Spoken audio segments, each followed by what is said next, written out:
разговаравме на неколку заеднички теми, меѓу кои за локалната самоуправа, за невладиниот сектор и секако стопанските субјекти, кои што се значаен фактор за развојот на стопанството во нашиот град.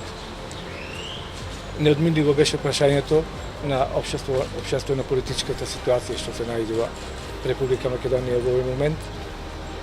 Заедничка констатација ни е дека треба да направиме се, да го направиме правиот исчекор, да донесеме правилна одлука за вистинското време, за да излеземе на референдум до 30 септември ова година и да гласаме за да останат младите во Република Македонија, за да се променат суштината и работата на сите правни субјекти во Република Македонија, затоа што од чадорот на големите сојузи како што е НАТО и Европската Унија, придобивките што ги имаме како држава и како град се големи, тоа го почувствуваме досега, го почувствуваат граѓаните, младите и идните генерации треба да го почувствуваат и понатаму.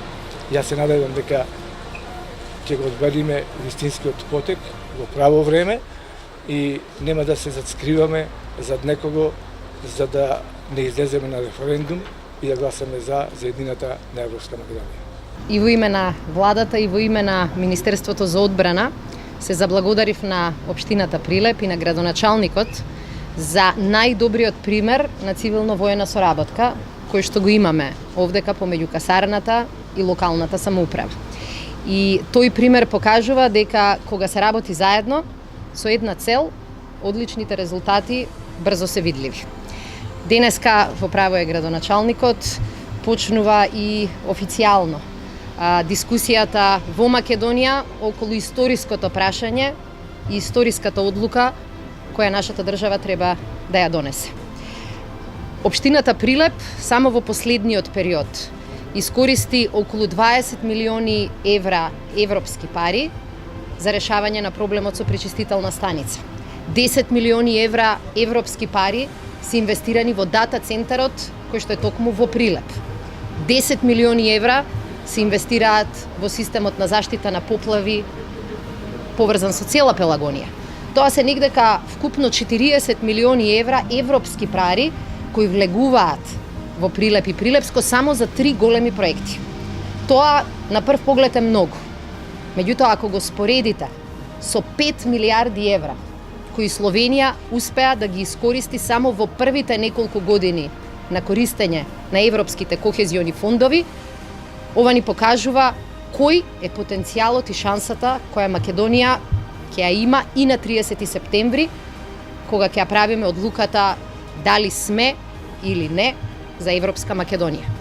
Република Македонија од 93-та година има јасна одлука. Членство во НАТО и членство во Европската Унија. Денеска ја почнав посетата со касарната во Прилеп, каде што токму дискутиравме за проблемите со кои се соочувала и се соочува нашата армија и за фактот дека членството во НАТО први позитивно ќе го почувствуваат сите припадници на армијата на Република Македонија.